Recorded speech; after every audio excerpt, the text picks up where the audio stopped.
What are you doing? Are you well? Okay, very good. I'm very excited with most things I've been hearing, and especially lovely to hear Chris. Thanks, mate. It should be, as autistic people, it should be nothing about us without us. So often things are done to us. So it's exciting to hear emphasis on with us and asking us. And even if a young person or older doesn't speak, certainly doesn't mean they don't think. And we need to find ways to explore with them what's happening. Understanding autism as through how we think, what's happening in our heads is very important. I'm going to try and make this do this. So I want to give a small explanation of what autism might mean in the overall picture of everything we've been hearing through yesterday and today so far, and changing our thinking, like Steve was saying yesterday, changing how we're seeing autism. People often talk about obsession.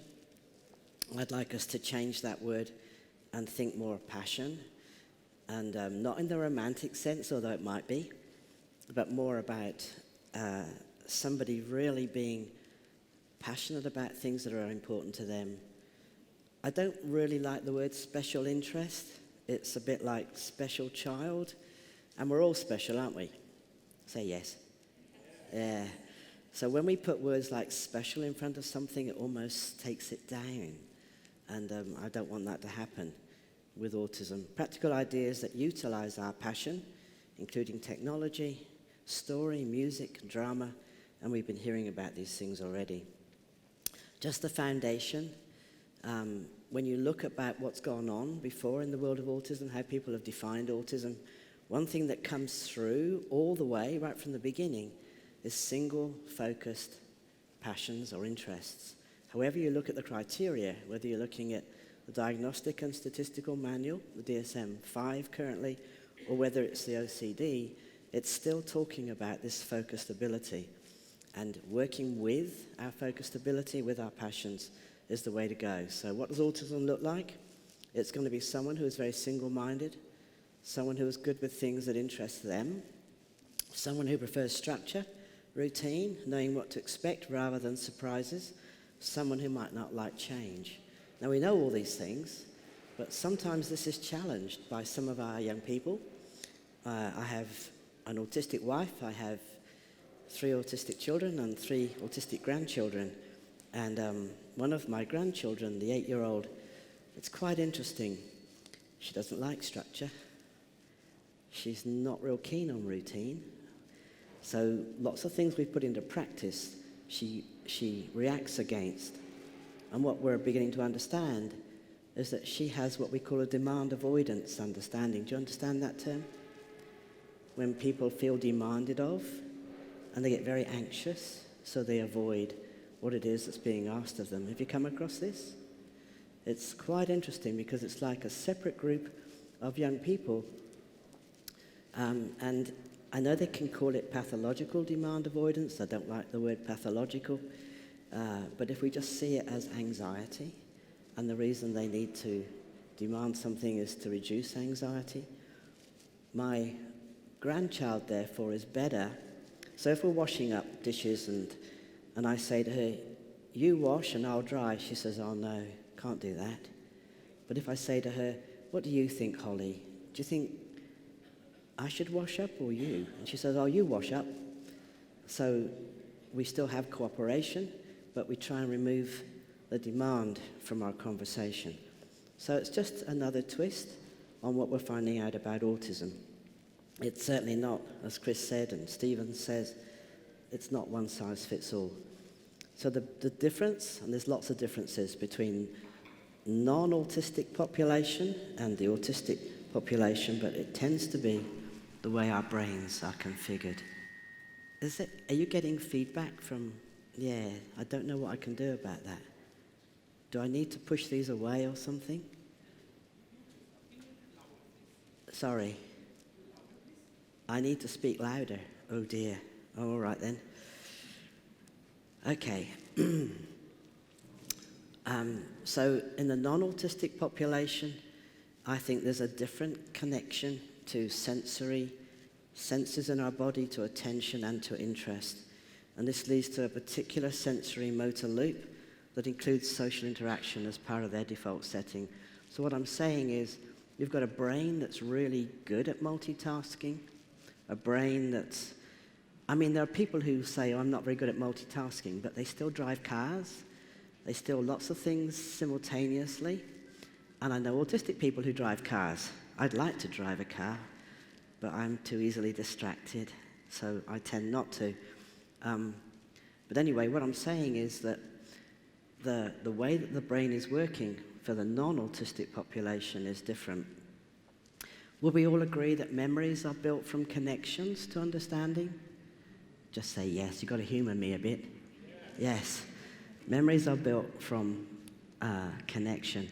As chemicals flow in and between the synapses in the nerves, information is exchanged, and this is what forms a memory.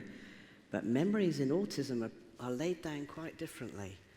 I asked a group of young people, we were at a camp together, and I asked them a question about something that they remembered. And it was quite exciting to see the very different way memory was put together. So let me just do a little example for you or with you. If I say a word, can you tell me what comes to mind for you? Say yes. Okay. So I'll say the word home. Home. Family, mother, comfort, house, love. This is very, very interesting. We had 100 young people at this camp, and 98 of them, so 2 people didn't do this. The 2 people who didn't do it wrote down fridge and microwave. But 98 people wrote the word H-O-M-E. In English, the word home. So are there any people here who saw the word home? Some of you might have done. And then you moved from that to other things like family? Or did you stay with the word? Anybody stay with the word? No. Okay, so there are not many autistic people here probably. That will change. We heard Stephen say yesterday that we are becoming, over time, the majority, and we will rule the world, he said. Yeah? Okay. It's just an example how your brains are working and how my brain is working. Being very literal sometimes means literally taking the words quite literally, and this has impact on emotion and on memory. If you're very literal, you might remember the event or the feeling or the situation. It's unlikely that you'll put all of those together in the same way that the non-autistic population does. The non-autistic population has access to that bigger picture and puts lots of things together, and therefore is possibly able to move on quite quickly too from those events to others, whereas as autistics we'll often stay with what we know, with what's familiar, with what the bit that we've grasped or understood. It's harder for us in that respect. So we need this to happen differently. What are we seeing? You might have seen this program. Did anybody see this where they showed you part of Temple Grandin's brain? Some of you did, where they looked at a part of the brain that works with language. So the part of the brain that's on your right, the boring bit, yeah, this is the non-autistic part of the brain. So you don't see this in autistic people. That's to do with language. Can you see how closely together all those fibers are? And Temple's brain is the part that's on your left. Can you see all the discrepancies, the spacing? So the conclusion from this study was that language and words can get lost in the tangle that's there as opposed to the flowing, coming together in the non-autistic brain. I'm showing you these things because I'm leading to a particular perspective about autism and attention. If you're a non-autistic person, sometimes we call you neurologically typical, which is kind of becoming, anyway, non-autistic, then you have attention that's easily divided. You have a focus that can shift quite well. Even if you're focused on something, if someone calls your name, you tend to notice. Say yes. Yeah. What about in autism? If we're really focused and involved in something that we're interested in and you call our name, are we quick to respond? Probably not. It's not so easy for us because our attention is all taken up with the one thing that we're focused on. So if you imagine that your life is like a tree and your brain is the foliage of that tree, then what you're noticing, if you're not autistic, is coming up through the trunk of this tree. Those squirrely lines are meant to represent attention. An example, my hands, would you agree these are hands? Yeah. Can you imagine that this is a cake?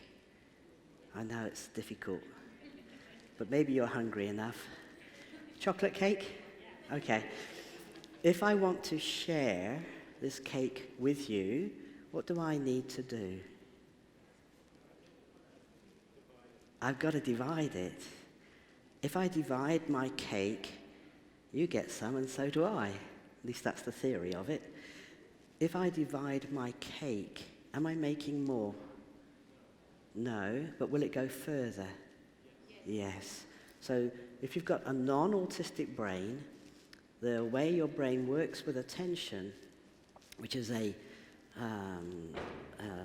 it's only a facility of so much, but it still means if you're non-autistic, you have this ability to divide your attention. So you can look and listen at the same time. You can look, listen, and walk at the same time. You can look, listen, walk, and drink from a cup of tea or coffee or something at the same time, yeah? Yeah. You can even be here listening to me, but be thinking about something else. Did you take food out for dinner tonight? What are your family doing? You can have those thoughts, and you can move between them, can't you? Just say yes. Yeah. As autistic people, this is quite difficult because we function on this other picture over here. On your left, we've only got single focus, single attention, narrowed attention. So I operate on a sort of, have you seen those torches that have the ability to have a narrow beam or a wider beam? So I operate as an autistic person on that narrow beam. And non-autistic people are more inclined to work with the wider beam. They can narrow it if they wish, but I can't so easily broaden my beam of attention unless I'm interested. Now, what we did some experiments in Louisville in the States, and we looked at gamma. You've heard of alpha waves, and beta waves, and theta. Well, gamma is another kind of brain wave that actually gives you access to the bigger picture. So it's a very, very important ability. Gamma is really, really important for connection, whether it's to memory, to learning, doesn't matter. It's very, very important. So we worked with some young people, and we found that if you gave something that someone wasn't really interested in, so we used some videos, and we looked at what was happening for the gamma in the autistic brain of these young people. We gave the same video to the non-autistic group, and the non-autistic group's gamma, even if they weren't particularly interested in what they were watching, was still switched on and active. We know this because when gamma is working, you can't see it. So the brighter the color is the activity, as in what you can see, and you can see in the autistic part of that slide on your left, there's lots and lots of red. So gamma is actually in excess, there's too much, and it isn't doing its job. If you go back to the cake, remember the hands, chocolate cake? when you make a cake, you have many different ingredients, like butter and eggs, flour and sugar. Is that okay? Please say yes. Yeah. And are they separate ingredients? Does sugar look like eggs? Say no. Good. Oh, sorry, leave. When you've mixed all these ingredients together, can you still see the eggs? No. They've done their job. For that to become the big picture, for that to become the outcome, the cake, once it's cooked, you shouldn't be able to see the separateness. So when gamma is working, the information from beta and theta or alpha or whatever the information that's being collated by the brain is, shouldn't be seen as separate anymore. So when gamma is working, it should look like the slide on the right. You shouldn't see it. You should see the outcome, not the separate ingredients. Does that make sense? Yes. Okay. So we found when the children were working with their passion, something of interest to them. So one young boy he loved sharks. When he was looking at the poster with sharks on the poster and he was telling us about these things, his gamma, when we recorded what was happening in his brain, was active because it went from the top slide to the lower one. So it was no longer seeable. It was integrating the information. When he was working with something that wasn't of interest to him, and we were trying to share with him somebody else's story he wasn't particularly interested in, gamma was in excess and it was all over the place. When we linked a story, the same story, but via sharks, and we were able to put it into a bigger context of his interest, his gamma was switched on again. Now, this is really exciting because it shows that when we're working to educate and to help kids learn, not just children, but older people too, we need to join them in what's of interest to them. Now, we've heard people talk about, if you listened to Stephen yesterday with his 3 A's, and I don't know if you were there, but he was saying that when we use a person's passion, not as a reward, but to integrate that through their day, we're connecting them. We're connecting them to memory. We're connecting them to understanding. We're widening their torch beam of attention. So it's very, very, very, very important that we don't take their passion away or don't see it as an obsession, but we instead join them and use it as a pathway to build connection. The neuroscience is saying this is what works in autism. So it's very, very important indeed. We need to do a learning style inventory because everybody learns differently. You heard people talk about visual learners, did you? Have you heard a little bit about that? You've heard about how movement builds connection. Some of you will be, don't show me, I need to do it, people. Are you? Yes? Some of you might doodle with a pen when you're on the telephone. A bit harder on a mobile. Is anybody here like that? You're a doodler? So you're probably a kinesthetic learner. Learning involves all of these senses, but there's usually a more dominant form or dominant way. So we need to know the individual and work with their learning style and their passion or their interest. We need to understand and accept our differences. We need to find a vehicle that we can all use to drive communication and bring us together so that social interaction isn't as painful and as difficult. And it is incredibly painful if you're being made to work and live in a way that your brain is not designed for. Do we say to people who don't walk, look, the rest of us walk, so get over it? If you have a disability, you're paralyzed maybe from the waist down and you're in a wheelchair and you can't walk, do we say to them, look, get over it? Say no. No. I'm glad some of you are talking to me. We accept that this is the way they are and we work with their need, don't we? Yeah. It's the same in autism. It's the same in autism. What might that vehicle be? Something not overwhelming, please. Something I enjoy, something we can share together, something leading to success. If we fail, we may never try again. That single-focused attention says, that led me here, dead end, won't do that again. Whereas for non-autistic populations or people, they might say, okay, that was, yeah, it didn't work that time, I'll do it again a different way. I might not get that unless you can show me through something I'm interested in that can happen. I need to succeed in small things, or I won't try anything else. Typical individuals, if there is such a thing, the non-autistic population divide attention, have lots of different interests, or mixed passions, if you like. But in autism, we're great at being single-minded, single-focused, using single attention as our default setting, not a choice. It's the way I'm made, but not good at dividing attention or having lots of interests at the same time. That's not a weakness. It's a difference. And difference should be celebrated. Don't we sometimes say variety is the spice of life? Have you heard of that one? I'm not so keen on variety myself. But however, understanding that we're all so different is part of that understanding of variety. So as you join our interests, we are more likely to join yours. This is the vehicle that drives us toward understanding. This is how we communicate. We don't have a brain that can easily switch attention, so we may not notice the things you want us to until you put those things within what it is that's switching me on. Gamma needs to be activated for anybody to learn. An interest activates gamma in autism. So it's very important. Sensory environment can help or hinder social interaction. And some of that sensory stuff is very important too. I have a lot of sensory needs. Like Stephen, I wear caps. I have tinted glasses. They're not as deeply tinted as they used to be when I was younger. They're called Erlin lenses, but they also help with lights and judgment of things and so on.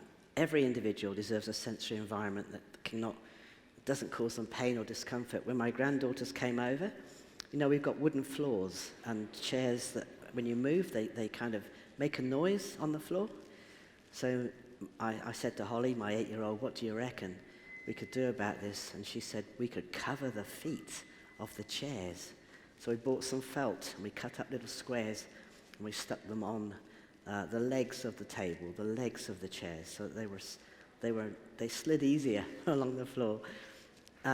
These adaptations, so important. I don't know if you have this in India, in Australia, in parts of Australia where I live, they have sensory-friendly cinema sessions and sensory-friendly shopping times.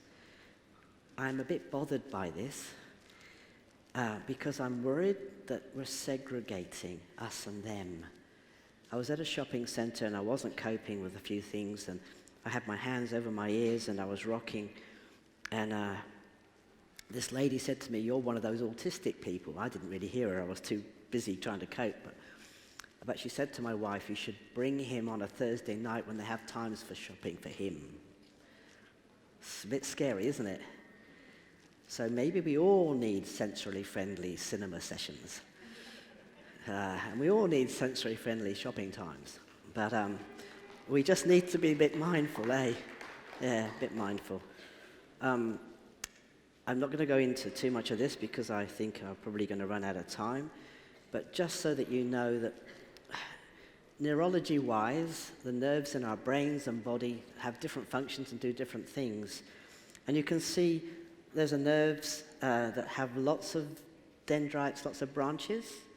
Yeah? And can you see the one in the middle who's just got one? Go on, say yes. He's called Tony because, this is a joke, because it's the Tony one he's got. Did you get that? Yeah, not funny now, you all know, yeah. Anyway, what we found is that although in the autistic brain and nervous system we have the same physiological dispositions or nerves as anybody else, we're operating through the middle one more than the others. So it's like having a highway or a road with maybe 5 or 6 lanes or 3 lanes where all the traffic can go, but in autism it gets squashed into one lane. So very quickly you get, I don't like saying traffic jam because it makes me think of fruit preserves. What's another word for that? You get a bottleneck congestion. That's better than bottleneck, I think. bottles and necks. So you get congestion. So that slows everything down. And when we're slowed down as autistic people, people add things to us and overload us even more. That 10-second rule is a very useful tool, giving us time to process information. Very important. So I'm going to go on because I've got not enough time for this. One of the things about technology, people say to me sometimes, as autistic people, why are we so often drawn? Not everybody is, but more of us are drawn to technology than not, I think. You know, computers and mobile phones and technology in general, even televisions, they don't come with fragrance and a lot of movement as such, body language. Those things are reduced. So they're easier for us to make sense of and access.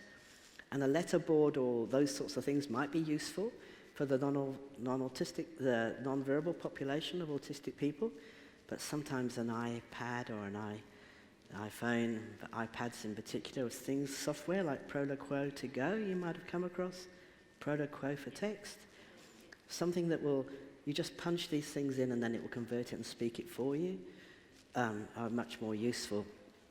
And they work for us. Typical conversations are full of small talk, gossip, metaphor, dishonesty. That looks lovely on you. Have you come across that? People say how lovely you look, and they don't really believe that. They're trying to be nice. Okay? Dishonesty, body language, joking, teasing, masking. You're not honest. How are you? Great, thank you. Ugh.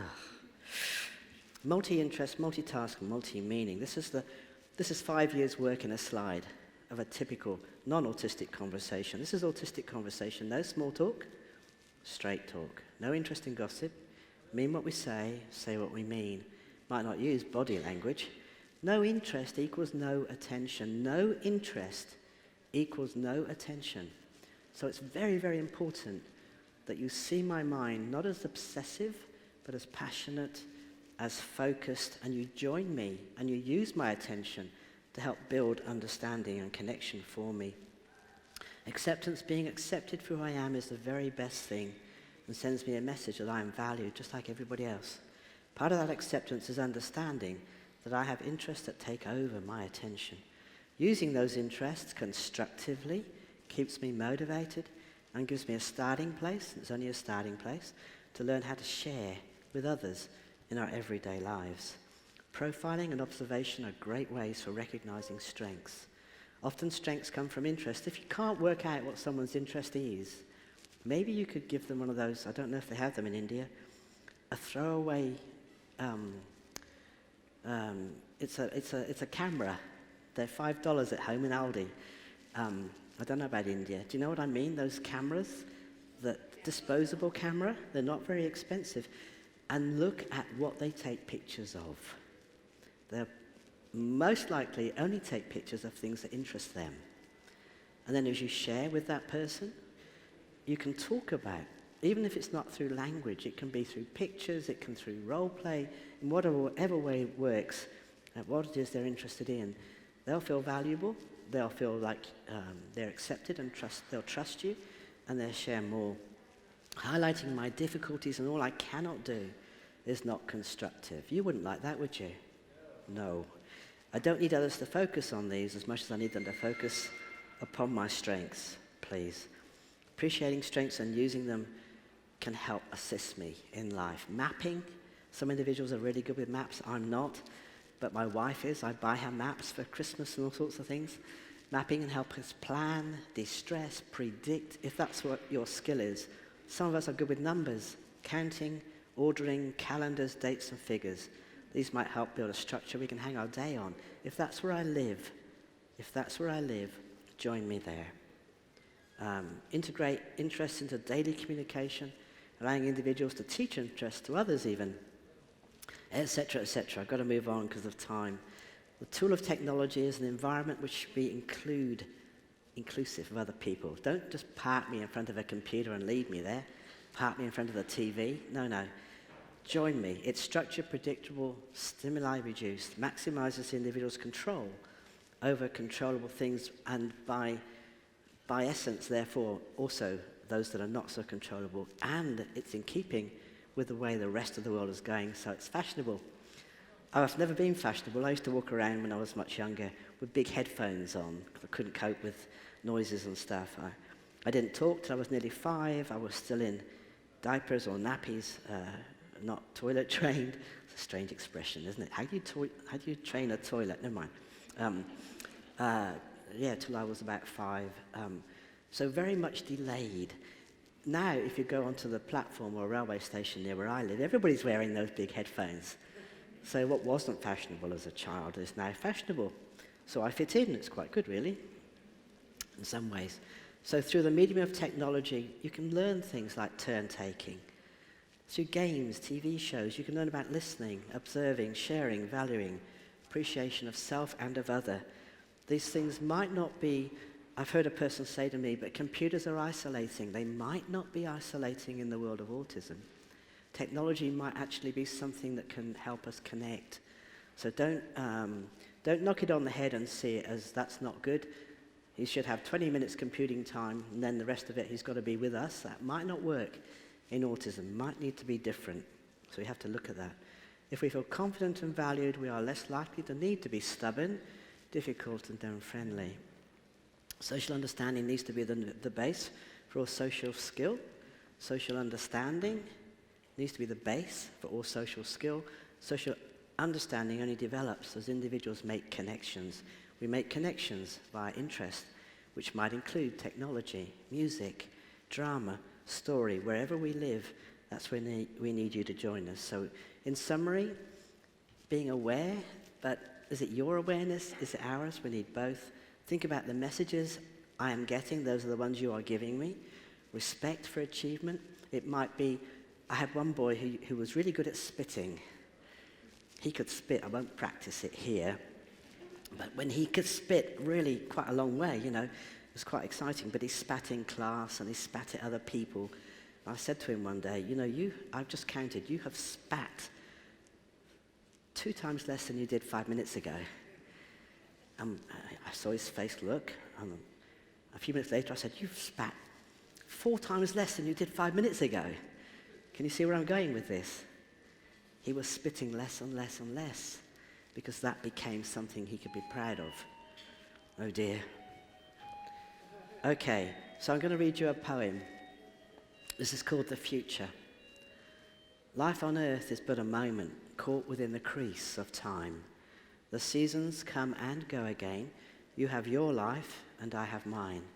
The seed that's planted within the ground cannot choose what to become, a potato, an apple, or a rose for some. However, for it to be the very best, it needs rich soil, not poor. The sun and the rains must come to open that seed's door. I may be born to nourish others. I may delight the senses. I may grow tall. I may grow small. I may stay stunted beneath wire fences. My future, this is true for all of us, may not depend on our stock so much as it does upon sources. Sources of warmth, sources of care. I depend on the nurture to be for me there. Then I can blossom, sing with the birds. Then I can grow my potential, whatever that potential is. As we know, it's different for everybody. So plant me in goodness and all that is fine. Please, please keep the intruders away. Give me a chance to develop in time to become who I am in life's future one day. Just some resources. Thank you all very, very much.